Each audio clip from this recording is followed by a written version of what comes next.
Salut tout le monde, bienvenue à la petite école de foot, semaine 11 de la NFL. La semaine dernière il n'y a pas eu, cette semaine je suis en retard, j'ai beaucoup de boulot ces derniers temps, mais bon, ça on s'en fout. On commence tout de suite. Du coup on va commencer par un jeu que j'ai trouvé vachement intéressant sur un match, bon en vrai ça n'a plus d'implication sur le reste de la saison, les deux équipes sont quasiment éliminées. Deux équipes qui promettaient beaucoup et qui finalement que dalle quoi. Donc ici ce qu'on peut voir, donc c'est un jeu hyper important parce qu'à la fin c'est ce qui va permettre aux Raiders d'arriver en position de field goal pour pouvoir égaliser à la fin du match, pour envoyer un overtime. Donc le personnel, comme d'habitude, on va voir ça. Il y a 3 receveurs et donc ça veut dire qu'il y a ça veut pas dire ça, mais il y a un porteur des balles et un tight end. Donc ça veut dire que c'est personnel 11, vous connaissez déjà. Et en face, du coup, les Broncos, ils sont en train de jouer de la man-to-man avec un personnel nickel parce qu'il y a un corner en plus par rapport au linebacker qu'il y a. Alors c'est un peu particulier parce que du coup, quand c'est la man-to-man et que du coup t'as deux linebackers, ça veut dire que ton tight end et ton porteur sont un man-to-man contre un linebacker. Donc niveau tight end, c'est peut-être pas le meilleur des match-up, hein, les plus avantageux, mais par rapport à ton porteur, c'est ça, en fait c'est là que va se placer ta lecture. Alors c'est un peu particulier parce que les Raiders du coup envoient la trips, ils ont une trips du côté droit, c'est le côté long du terrain, mais ils sont en train de faire ça. Et je pense qu'en voyant la lecture de Derek Carr, c'est la lecture principale, c'est sur le côté du receveur qui est isolé. C'est-à-dire de ce côté-là, lui il va faire une trajectoire des postes, ce qui va libérer toutes ces zones-là, parce qu'en plus ça va bloquer le safety qui va essayer de venir aider sur les trajectoires croisées des autres receveurs. Et le porteur, il va faire, comme je disais, il va être à 1 contre 1 contre ce linebacker-là, et il va faire une sorte de wheel route. Donc il va sortir ici, puis il va fixer, et puis il va sortir jusqu'à cette zone-là. Et ce qui va provoquer en fait que, en vrai c'est une course à des vitesses, hein. Et un 1 contre un porteur contre un linebacker, je prends tout le temps le linebacker. Alors, il y a aussi une petite subtilité, et ça c'est très malin de la part du receveur numéro 10, Hollins, c'est qu'il va contacter le linebacker presque en disant c'était pas mon intention, alors que si c'était son intention, et du coup ça va encore plus pousser et rendre évident la différence de vitesse entre les deux receveurs. Vous voyez, le linebacker est en train de tomber. Josh Jacobs il est ouvert tout le long du jeu, hein. Heureusement que ce mec là il arrive à avoir quand même la lecture de Derek Carr dès le début, parce que du coup ça va faire que il va empêcher un touchdown, et bon ça va juste en fait empêcher le Broncos de perdre tout de suite le match. Ils vont perdre ensuite un overtime, mais pas avant la fin du temps régulier.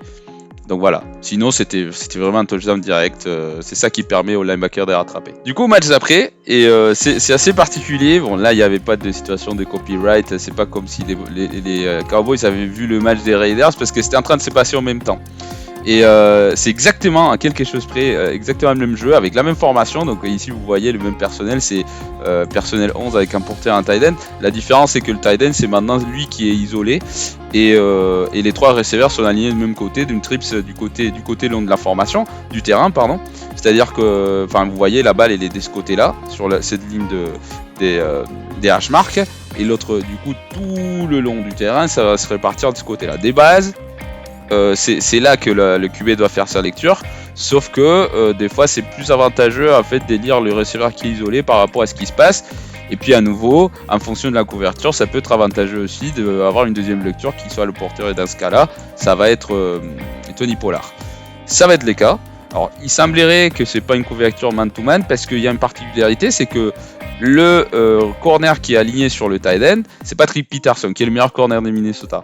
Mais ça c'est quelque chose de curieux, parce que il est aligné là-dessus, parce qu'il le laisse avec les receveurs isolés justement, et c'est par rapport au côté de la trips, ils se disent bon, si on se rate, s'il y en a un de nos corners qui lâche, ou linebacker ici éventuellement qui lâche une des couvertures, il n'y a pas de souci, parce qu'on aura 2 safety pour attraper le coup. Alors qu'ici, on a plutôt intérêt à laisser tout seul Patrick Peterson aligné contre le mec qui est isolé, et ce qui est le cas. D'ailleurs, il fait un superbe boulot, parce que ici, le tight end Schultz, il va faire une trajectoire des postes. Là, c'est vrai. Tout à l'heure, j'avais dit la même chose avec Collins, mais c'est pas vrai. Il avait fait une trajectoire des digues, donc c'est une trajectoire vers le centre assez courte. Ici, c'est vraiment une trajectoire profonde. Et à nouveau, la lecture de Dak Prescott, en fait, comme Patrick Peterson va faire plutôt un bon boulot, et puis le safety Harrison Smith va rester dans sa zone de cover 2, et il va bien rattraper le coup aussi sur le tight end, mais ça va libérer toute la zone ici derrière. Et à nouveau, quel est le défaut de la couverture man-to-man quand tu as un linebacker en plus? Le problème, c'est que tu laisses un linebacker tout seul contre un running back, et ce qui est vraiment pas les meilleurs des challenges. Donc à nouveau, une trajectoire de wheel route, une bonne lecture de Dak Prescott, il se libère, Tony Pollard. D'ailleurs au début il pense même pas qu'il va avoir le ballon, mais à la fin la vitesse elle est tellement différente. Alors la différence par rapport à tout à l'heure, c'est que le tight end Schultz, comme il fait une trajectoire longue, ça le permet en fait derrière aller bloquer les safety. Donc c'est ça aussi qui libère l'espace pour que Tony Pollard puisse marquer. Alors par rapport à ces situations-là, maintenant que je suis en train de filmer, le match d'hier, des Thanksgiving sont déjà passés. Et les Giants ont défendu ces types de situations, des passes évidentes avec un porteur d'une façon assez particulière. On verra la semaine prochaine. C'est assez intéressant. D'ailleurs, je trouvais les matchs d'hier vraiment niveau stratégique sont magnifiques. Donc la petite école de foot sur la semaine prochaine, c'est un petit spoiler, ça sera sur ces 3 matchs-là. Mais pour l'instant, on reste sur ceux-là, qui étaient bien intéressants aussi. Et ici, à nouveau, donc une façon d'utiliser ton porteur quand les restes des receveurs sont couverts, alors que c'est pas prévu. Alors que tout à l'heure, moi je pense que c'était plutôt la deuxième lecture directement. Ici, c'est plus Dak Prescott, il a juste besoin de se libérer de la balle. À nouveau, donc même personnel, un personnel 11 avec un porteur et un tight end. 3 receveurs, mais alignés pas de la même façon que tout à l'heure. Donc la trick maintenant, il y a le tight end qui est au milieu des 2 receveurs, et puis un receveur qui est complètement isolé. À nouveau, c'est la couverture man-to-man. Alors, le truc ici, c'est que tout le monde, du coup, c'est normal, hein, il y a 2 personnes qui vont venir sur CeeDee Lamb. Donc il y a le safety plus les linebackers qui vont venir le récupérer, donc ce qui est normal, hein. Ensuite il y a Schultz qui va faire une trajectoire vers l'extérieur et son mec il va le suivre. Et d'ailleurs après Schultz, à nouveau, c'est grâce à lui que Tony Pollard va marquer, parce que il va continuer, au lieu de continuer dans son tracé, il va se rendre compte de la situation, que la balle a déjà été lancée, il va faire un bloc qui va permettre à Tony Pollard d'arriver jusqu'au bout.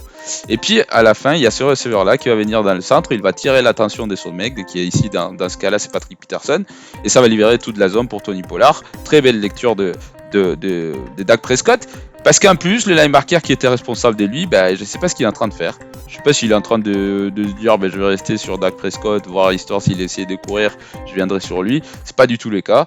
Il est en retard, tout le monde est en retard, Patrick Peterson n'arrive pas, les safeties sont en retard. Superbe lecture des jeux. Autre truc intéressant que j'ai trouvé qu'ils ont bien fait les Cowboys pendant ce match-là, c'est qu'ils ont forcé Minnesota à utiliser le personnel que eux ils voulaient qu'ils utilisent. C'est-à-dire que par exemple ici dans ces jeux-là, et d'ailleurs dans des matchs même dans le jeu précédent qui était un jeu de course, ils ont utilisé le même personnel qui est assez particulier, et à nouveau on verra la semaine prochaine aussi quand on analysera le match Giants-Cowboys, mais les Cowboys sont 4 tight ends dans les rosters, ce qui est quand même assez particulier de nos jours à l'NFL. Et ici ils utilisent 2, ils envoient 2, je sais plus écrire, ils envoient 2 directement sur le coup, donc personnel 12, et ça oblige du coup à Minnesota d'envoyer un personnel lourd, quoi. Vous voyez ici il y a 4 linemen plus 2 autres linemen qui sont sur la ligne, donc c'est-à-dire qu'il y a 6 personnes sur la ligne, ce qui libère bien la zone secondaire, et puis surtout ça oblige à être à point au DB. Alors, le problème c'est ça, c'est que s'ils sont pas vraiment dans le coup, ils vont se planter. Et donc derrière, qu'est-ce que tu fais? Tu forces, du coup, tu attires toute la défense vers toi et tu libères des hommes pour le receveur. Ici ça va être le cas, donc ici il y aura une petite feinte de course vers la droite, donc ça veut dire que toute la défense va réagir par rapport à ça, elle va glisser avec. Et comme les DB, sa première responsabilité c'est le receveur, et en plus qu'il est quand même assez aligné, assez loin, ça va laisser l'opportunité à, ici c'est Michael Gallup je crois, qui va faire une slant direct. Dak Prescott il va faire un pas, puis il va tourner, il va le lancer direct, et en fait toute cette zone va être libre.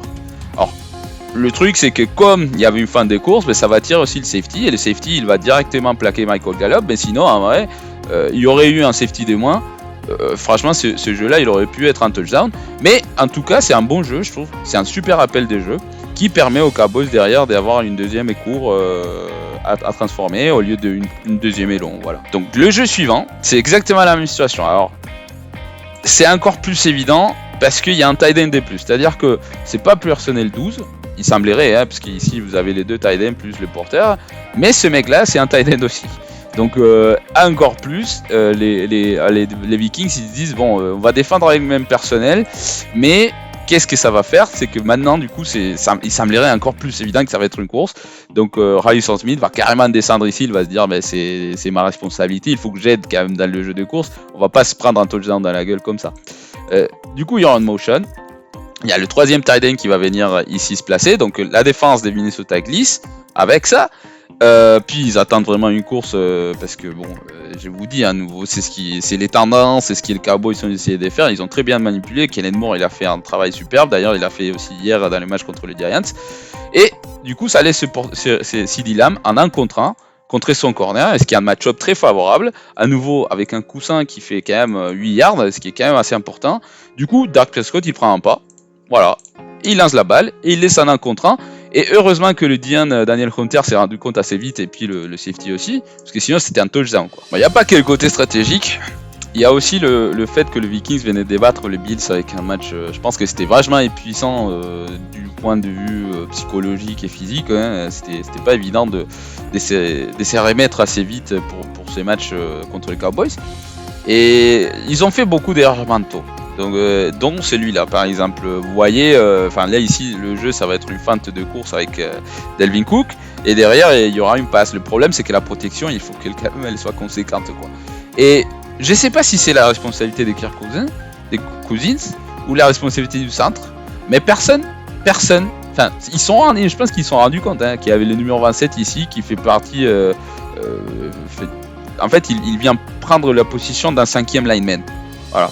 Mais personne s'est dit qu'il faut que quelqu'un le prenne. Donc le numéro 75 et le garde droit, ils vont prendre ce mec-là à 2, donc ça c'est très bien. Hein. Mais les deux tight ends vont venir sur des Marcus Lawrence. Alors ça aurait été Micah Parsons, je comprends, mais c'est pas du tout sa responsabilité. Enfin c'est pas du coup le même joueur. Des Marcus Lawrence c'est un super vrai joueur, mais c'est pas du tout, c'est pas la même situation. Et personne va prendre le numéro 27, donc le numéro 27 en fait je pense qu'à la base il avait pas un blitz à faire, hein, mais il se dit bon personne va me prendre, moi je vais direct sur Kirk Cousins, et puis heureusement qu'il se rencontre à temps parce que sinon il allait se prendre un gros coup. Et c'est ça le truc, c'est que c'est des erreurs mentaux mélangées aussi avec le fait, je pense qu'il était vraiment épuisé physiquement. Ici on va voir un jeu, c'est hyper classique, donc ici, enfin classique niveau NFL bien sûr. Donc vous voyez il y a vraiment il y a que 4 linemen, donc c'est une troisième et long, c'était après que Minnesota se soit pris 2 full start d'affilée, ce qui est quand même assez rare en NFL, mais ça arrive. Et puis je vous dis, une équipe fatiguée, une équipe qui est pas bien préparée mentalement, etc. Et puis ils avaient déjà 20 pions dans la gueule, donc 20 et quelques pions, donc voilà. Donc quand j'ai dit classique en NFL, c'est-à-dire que tu essayes de mettre le plus de linemen d'un côté. Pourquoi? 2 raisons. Donc la première, c'est pour isoler ton meilleur mec en 1 contre 1 contre le lineman de l'autre côté. Et puis il y a une autre, c'est si jamais tu envoies des stunts, c'est-à-dire des responsabilités différentes, enfin un peu particulières des linemen. Donc par exemple ici, tu as des Marcus Lawrence qui à la base c'est un DN, mais tu le mets en face du centre. Bah, c'est quand même un petit indicateur qu'il ne va pas directement rentrer sur le centre, mais qu'il va peut-être essayer de faire un changement. Par exemple ici, ça sera le cas. Donc Micah Parsons, il va venir à l'intérieur pour essayer de tourner les épaules du garde, pour essayer de prendre aussi du tackle, pour essayer aussi de prendre le tackle, le garde un peu en contresens. Et DeMarcus Lawrence va faire tout ce tour ici pour essayer de rester en 1 contre 1, soit contre Mattison, soit contre personne, et rentrer directement sur Kirk Cousins. Alors, ça sera pas le cas, parce que pour le coup, les Vikings vont bien le prendre. Mais le problème derrière, c'est que ces mecs-là, ils vont faire le même stunt, mais en plus court. C'est-à-dire que lui, il va essayer de prendre le tackle ici, et lui, du coup, il va essayer, en essayant d'attirer quand même l'attention du garde, et ce mec-là, il va rentrer derrière pour essayer de le prendre en contresens. Alors, ça sera pas tout à fait le cas, mais vous allez voir, quand même, parce que le 56 va essayer d'aider son pote. Hein. Les 67, entre le 76 et les 56, ils vont essayer de prendre ce mec-là. Alors, je sais pas qui c'est, mais c'est beau ce qu'il fait. Regardez-moi ça. Franchement, le mec kamikaze, il casse la poche des protections, Kirk Cousins est obligé de sortir, et du coup, comme le tackle, il sait pas ce qui se passe derrière, ben, tout l'avantage c'est au mec défenseur. Parce que lui, il est en train de voir ce qui est en train de se passer derrière, et du coup, il dégage sur le mec, il va pas forcément essayer d'aller vers les bull rush, donc le tackle il fait pas forcément grand chose parce qu'il se dit bon c'est bon, le mec je sais pas ce qu'il est en train de faire, et du coup derrière sac, peinard, et ça a été ça comme tous les matchs pour les Cowboys.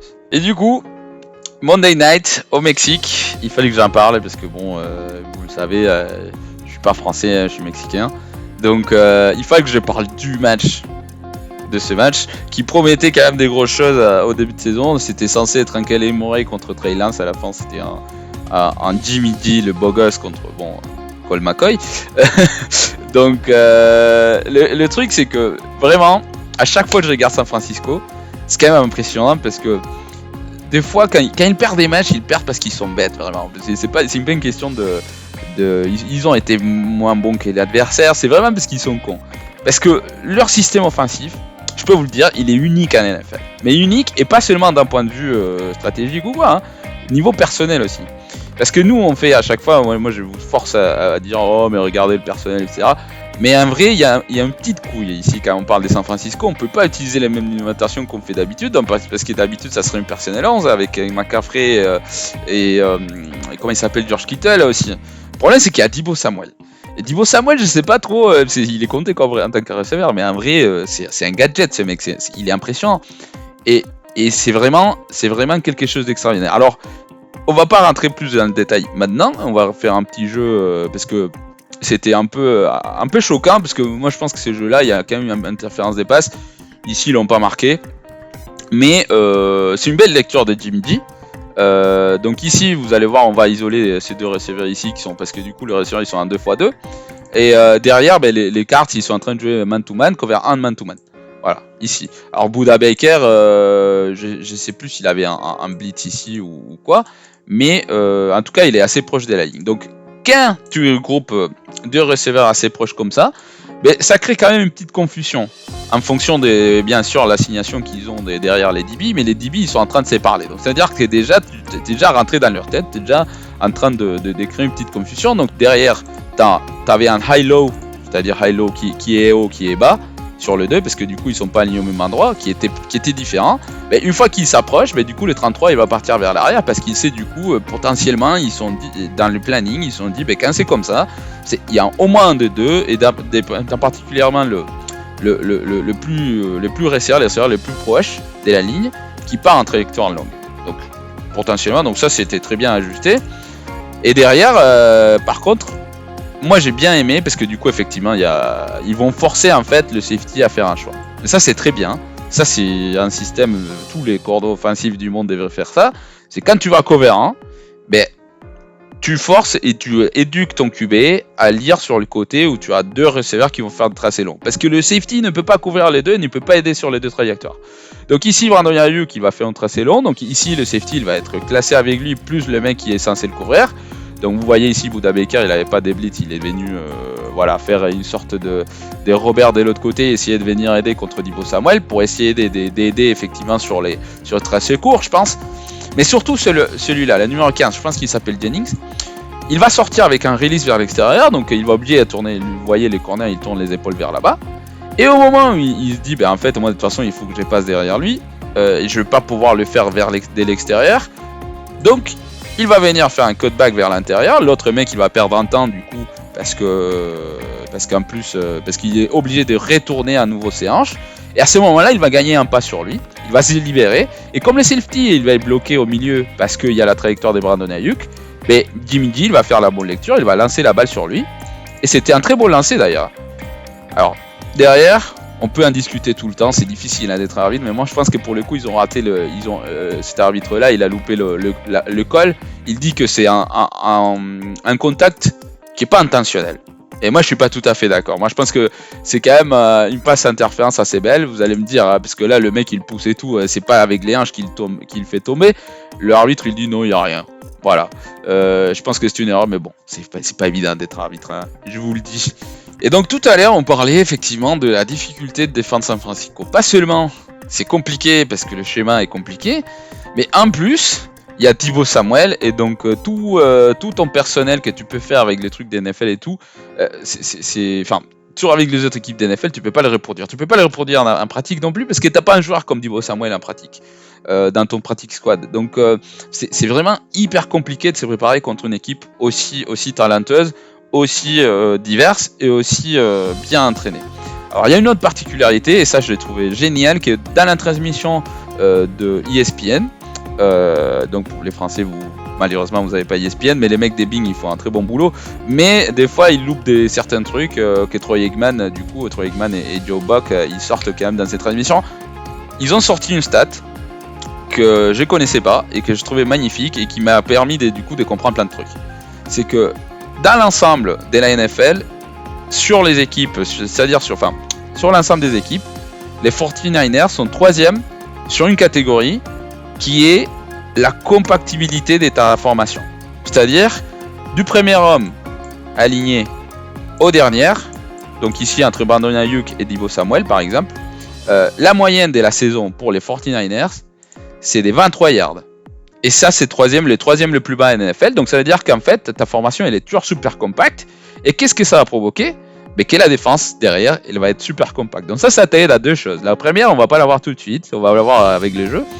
Mais la deuxième, et ça c'est vraiment génial, c'est que nous, quand on nous apprend à jouer et qu'on nous coach depuis qu'on est tout petit, etc., on te dit, le plus t'es séparé entre tes linemen et entre tes hommes, etc., t'as plus d'espace entre eux, du coup la défense elle va être plus ouverte et ça va ouvrir des gaps à l'intérieur. Ça c'est vrai. Mais c'est vrai aussi dans le sens contraire, c'est-à-dire le plus resserré t'es, le plus d'espace tu vas avoir à l'extérieur du terrain, si tu veux l'exploiter et si tu sais l'exploiter. C'est-à-dire par exemple ici vous voyez, entre ces yards là, entre les numéros ici, et la fin du terrain, il y a 9 yards. Et les deux corners sont à l'intérieur de ces lignes là. Donc ici, du corner à l'extérieur du terrain, vous avez 10 yards qui sont complètement libres. Ici, vous avez quasiment 15, 12, 13. C'est quand même un truc de folie. Donc quand vous voyez une course à l'extérieur de San Francisco, vous savez qu'ils ont l'avantage dès le début du jeu. Ça, c'est un truc des dingues.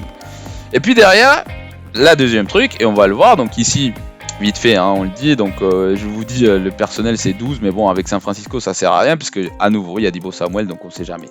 On sait jamais, il compte pas comme un receveur habituel, quoi. Et par contre, derrière, qu'est-ce qui se passe? Donc ici, il y aura une fin de course à la gauche, donc tout le monde va glisser. Toute la défense va glisser, sauf ce mec-là qui va faire quand même un bon boulot de contain, ou il va essayer en tout cas. Et le problème, du coup, comme tout le monde est super serré, vous voyez le premier step de tout le linebacker, donc ils sont déjà bien placés. Le problème, c'est quand ils vont essayer de revenir, tout le monde est tellement resserré qu'en essayant de revenir, il y a déjà un gros bouchon ici, et ils vont se prendre dans la gueule, et c'est impossible du coup de récupérer l'assignation parce que déjà, il y a déjà eu le change avec Deebo Samuel qui va partir ici, donc déjà, il y a le crack block des Brandon Ayuk sur Simmons, qui fait un bon boulot parce qu'en plus, je pense qu'il doit avoir 40 kg de moins que le linebacker qu'il essaie de bloquer, et il fait un très bon boulot, on va le voir. Mais en plus, il y a une autre particularité, ça c'est quelque chose, c'est un luxe vraiment de San Francisco, c'est que tous ces linemen sont super athlétiques et tu peux leur demander d'aller bloquer un mec. Donc là par exemple ici, le tackle gauche il va aller bloquer le corner, mais je crois que c'est le centre. Je suis pas sûr que ça soit le centre, mais je crois que c'est lui. Il va venir bloquer Budda Baker à 40 yards du jeu. À 40 yards de la ligne des scrimmage, c'est ce qui est vraiment un luxe incroyable, c'est un truc des malades. Et là vous allez voir. Donc ce jeu-là, il pouvait pas finir en autre chose que touchdown en vrai. C'est trop bien appelé, c'est très bien posé, c'est vraiment un système incroyable. Donc voilà, les 71, il va se prendre, le numéro 20, il va se prendre le 71 et 81, donc autant de dire qu'il soit content de ne pas être à l'hôpital. Budda Baker va se prendre le centre dans la gueule, alors que le mec, il venait de, voilà, c'est hyper compliqué de faire un bloc comme ça, mais il va le faire quand même. Et Brandon Ayuk va faire un truc très intelligent, parce que du coup il va jouer avec la vitesse du linebacker directement, donc lui il va essayer de faire son compté à l'extérieur, il va essayer de faire revenir Deebo Samuel vers l'intérieur, il va se dire ok, fais ça, moi je vais juste t'accompagner, je vais empêcher que tu fasses le plaquage, et par contre, voilà, mais je suis obligé de te bloquer, ou essayer de te bloquer, je vais pas réussir, mais au moins je vais te gêner, et c'est ce qui se passe exactement, donc je vous dis, là ça c'est vraiment incroyable, je vous dis, ça. Un lineman qui fait un bloc à 30 yards au-dessus de la ligne des scrimmage, au-delà de la ligne des scrimmage, c'est vraiment à 40 yards. Presque à l'end zone, il est allé le foutre. C'est vraiment un truc de dingue cette attaque. Et il y a un autre truc aussi qui est très favorable pour San Francisco, c'est qu'ils arrivent du coup à éteindre le jeu de course. C'est-à-dire que c'est pas forcément en portant la balle que tu peux faire des jeux de course. Les passes courtes, ça marche très bien aussi. Et donc ici, on va voir l'exemple parfait avec George Kittle qui va faire du coup une sorte de trap block. Bah, mais c'est pas vraiment un trap block, mais il va sortir en trajectoire vers le flat. Il y a Brandon Ayuk du coup qui va attirer de l'intention quand même de son corner et du safety pour le coup. Et derrière du coup il y aura une feinte ici des courses, donc ça va attirer tout le monde et puis voilà. Et puis Buda Baker, je sais pas s'il y avait un blitz ou quoi, mais en tout cas il va rien voir. Et il y a le George Kittle qui va passer devant. Donc à nouveau c'est le même personnel que tout à l'heure, ce personnel 12. Pardon, non, pas personnel 12 justement, il y a personnel 22 parce que du coup il y a le fullback 44 Dulcis, que je sais pas comment prononcer, mais voilà, il est là. Et du coup c'est personnel 22. Voilà. Et c'est le jeu, je vous dis, c'est une fin des courses à droite. Et derrière il y a Josh Kittle qui va s'y libérer, pour avoir une passe courte. Et ça c'est une extension du jeu, voilà. Du jeu de course, voilà, parce que du coup tout le monde glisse, voilà, c'est une misdirection, tout le monde va là-bas, la moitié de la défense est déjà éliminée d'entrée, le numéro 44 aussi, parce que lui, bon, il fait son boulot, mais Buda Baker, je vous dis, il avait un blitz à faire, et en fait quand il se rend compte que George Kittle lui passe derrière, ben voilà, c'est déjà trop tard, comme il stand man to man derrière, ben, le 33 il a tourné les épaules, il sait pas ce qui se passe derrière lui, du coup trop tard, voilà, petite passe courte. Donc à la base c'était juste, je pense, pour avoir une première et 10, hein. Vous voyez ici le marqueur est là. C'était deuxième et court. Donc première et 10, je pense que Kyle Shanahan il aurait été content si c'était première et 10. Mais ça va finir en touchdown. Parce que derrière, il faut le dire aussi, c'est que les Cardinals font un travail lamentable niveau plaquage. Vous voyez ici, 1, 2, 3 feintes des plaquages. Mais tu vas pas plaquer George Kittle comme ça, tu vois. Il va pas sortir du terrain juste pour éviter le contact. C'est un tight end, s'il te plaît. Vraiment lamentable. Je pense que c'est le moment que Cliff Kingsbury, bon, ça fait longtemps que moi je veux qu'il parte. Je pense que c'est vraiment non, putain, désolé, qu'il parte vraiment maintenant. C'est vraiment n'importe quoi. C'est une équipe qui a du talent, mais pas plus, quoi. C'est pas une vraie équipe de foot, c'est une équipe perdante. Et ils ont joué tel quel lundi dernier à Mexico. Merci beaucoup d'avoir regardé jusqu'à la fin. Si vous avez aimé, laissez-moi un commentaire. Demain, je serai pas là pour l'émission de NFL League Investor Tour Day, mais il y aura toute la team. Après, il y a Pierrot qui va arriver, même si c'est l'émission qui joue à 18h, il arrivera en retard, mais il sera là. Mais pas moi, j'ai des compromis à faire, mais je serai là la semaine d'après. Donc merci d'avoir regardé et continuez à profiter de la NFL.